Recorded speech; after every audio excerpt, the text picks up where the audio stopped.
Hello, everyone. I'm Nick Alonge.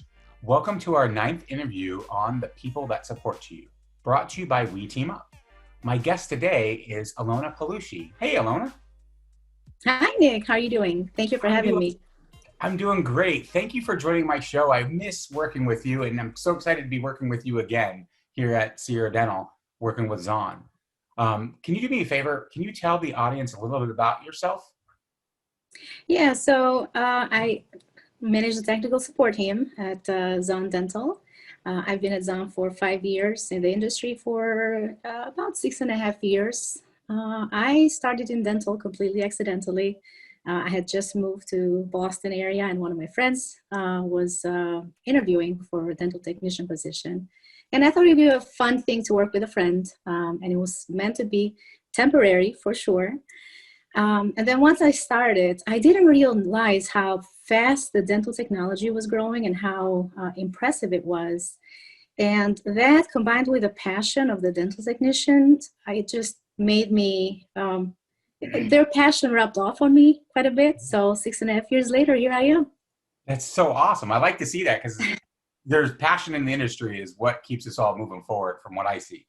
I have a I first agree. question for you. In your experiences in the past 6.5 years, what have you observed that have impacted the industry the most, specifically in the digital dental side? Uh, that's that's a loaded question. There's been so much, So so many, I much know. change and so much going on.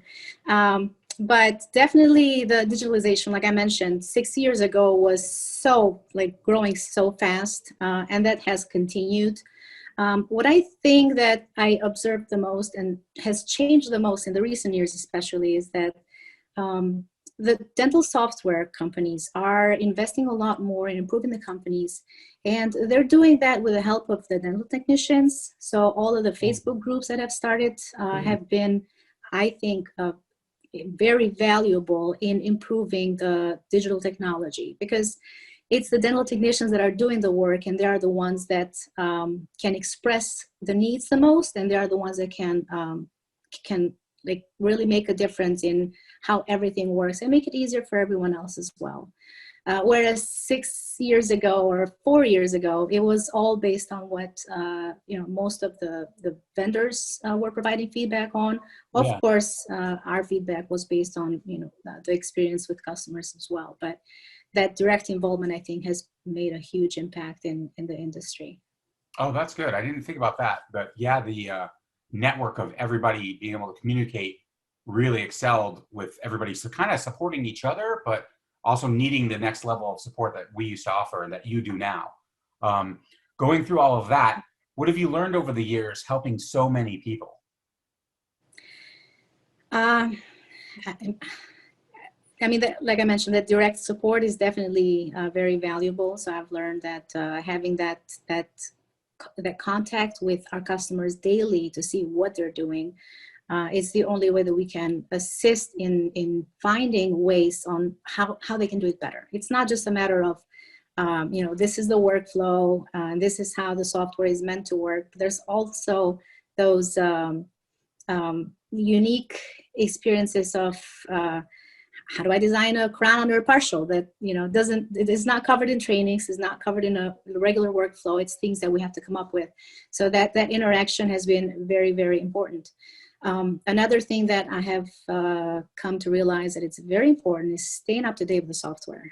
Every year a new software comes up, and every year there's improvements. And I know it's a scary thing. Change is scary for all of us in any industry, in any day-to-day thing that we do. But waiting 2, 3 years and then being forced to do that update, which has happened a couple times, Yeah. has, it makes things a lot more difficult. So, change is scary, but doing it faster will make it a lot more easy in the long run on embracing it and getting adjusted. Yeah, I remember that. I remember helping somebody and he goes, I don't want to fix what's not broken. And I'm like, yeah, but you don't realize that it's already broken. You're doing like working around the software to get it to actually work, but the new version functions perfectly. So let's move on to that. I do remember that. So Yeah, that well, my makes background is in engineering, and in the engineering world, You go, if it's not broken, break it and then fix it. Yeah, exactly. That's the It's best part about that's the best way to learn. it. It's the only, honestly, if you don't break it, how do you know how to fix it? You know what I mean? Exactly. Yeah. But that leads me into another question for you. How do you and your team keep up with all the digital trends coming from like printers and all the ones that you guys sell and support and CAM softwares and design softwares? And then all of a sudden, everybody wants to know like, oh, how to use this particular material with these strategies and all of that. How does your team stay up to date on that? Because that's what makes me think, wow, you guys have an advantage to a lot of other people because it's the knowledge your team has. It's I want to say that's the biggest challenge of this position, but as well as the biggest reward, right? Oh, good. It's exciting learning new things. It's exciting breaking things and then learning how to fix, like you mentioned. Yep. We definitely have an amazing partnership with our vendors that offer continuous training to all of our team. And we also learn on the day, which is where we learn the most. Customers call, they have an issue, we figure it out. I think key in support is not learning the type of errors that the software throws. Mhm. It's learning what you do if the software throws an error that you've never seen before, right? It's not memorizing how to fix things, because guess what? 1 year worth of training on a software 2020 out the window once 2021 comes out. So Yeah. it's, being prepared for that unknown and knowing how to deal with that and how to get to the root cause of the issue to try and figure out a solution. That will help find solutions for almost all of the CAD software. It doesn't matter, which vendor it is. It doesn't matter if it's a CAD software that you're using to send to the mill or one that you're using to send to the printer. Ultimately, troubleshooting software, there's certain things that are very common, and having that troubleshooting skill is what's going to make you successful.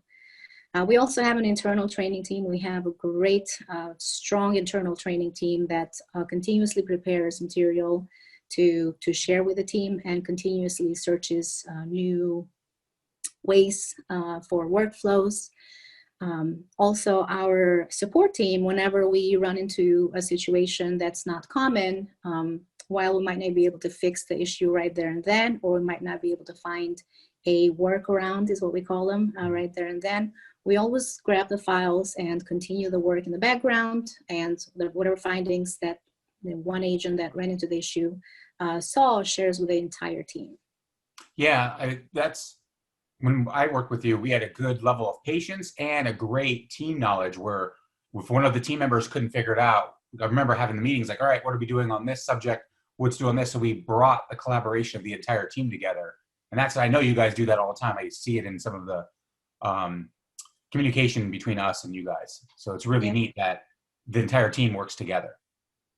Absolutely. We were lucky enough to have agents across the country that made it easier for us to figure out a collaboration platform remotely. But since the pandemic, now that everybody's working remotely, we have aced the online collaboration in between the team for sure. I believe the team is as weak as its a chain is as weak as weakest link. Yes, exactly. That's the team too, and the team is always working together, always sharing ideas, always sharing knowledge, which is great.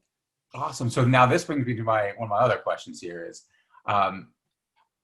what would somebody do if they want to get into this role, if they want to become a support agent? Because I know I love doing it. I love the passion of helping people out. I love working with the team. And I know there's a lot of other people who have asked me, hey, I'd like to maybe get into support. So what would be the easiest avenue for them if they wanted to come work with you? I love that. I love people that wants to do support. Yeah. It's just like this great combination of art and technology, right? Because you have to have that passion for artistic work, which is what dental technicians do, and at the same time, you have to have that left brain to kind of figure out what is going on technology wise. So it can get frustrating at times, but it's a beautiful role. And if you have any passion about figuring things out, any passion about wanting to help, any passion about wanting to sometimes invent. I can say that too, right? We invent workflows. I think it's definitely the type of role that fits you, and I congratulate you and encourage you to apply. Yeah, please, everybody. I mean, it's not everybody. I'd say Absolutely. some people would be great. One of the other, I have one last question for you before I let you go. What would something you would change in our small industry if you could? Ooh, um, oh boy. I mean, so like I mentioned earlier, I've seen so much growth in the the customer direct involvement in making technology better and making the software better. As Yeah, much as I love technology and as much as I embrace change, I think some things should not be forgotten, right? So the thing that I see lacking is, well, not lacking, but I hear a lot of dental technology schools are closing, right? yeah, So what I would like to see is all the great technicians that I've worked with to maybe make some videos on the analog side of the dental uh, family or the dental world.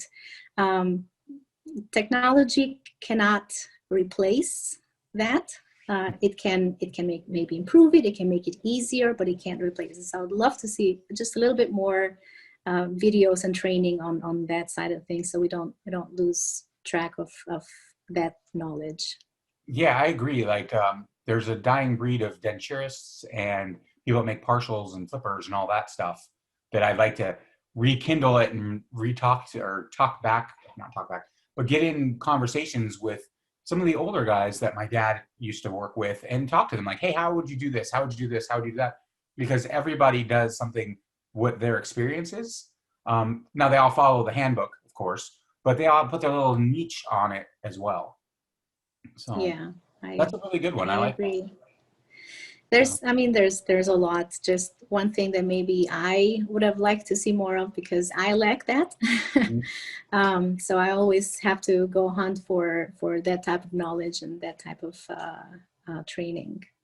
oh, And totally. I know there's a lot of new techs out there today that are jumping into the digital world that would love and would benefit from that so much. Yeah, like hand waxing something and knowing the temperature of the wax to get it to do what you want. That's something that's doesn't get used that often on new digital people. They know how to like block out undercuts and other things, but sculpting a full arch in wax is definitely a skill that's not utilized as much as it used to be. Yeah. So, well, thank you for spending the afternoon with me. It was my pleasure hearing your perspective on everything. If people would like to get in touch with you and your team at Zon, what's the best way they can do that? We have multiple ways to reach out to us. So we have our regular 800 numbers, 1-800-496-9500. They can email us at zonsupport@henryschein.com. We also have a chat system. So if they go to zondental.com, they'll see under support, they'll see a chat option. So they can chat with us as well. Another way is to create a ticket. That becomes a little bit more difficult and more complicated. So I recommend one of the first three is the easiest to get a hold of us. Oh, And, perfect. our hold times right now are on average under 2 minutes. So we're quick and easy to access. But if not, just leave a voicemail and we'll definitely make sure to return the caller promptly. Okay, perfect. And then after this, I'll put up the little Zon bumper to have people be able to connect with you. So thank you so much for Absolutely. your time, Alona. It was great hanging out with you, and I look forward to doing it again in the future. Absolutely. Looking forward to that too, Nick. Thank you for the time. Okay, bye. Bye.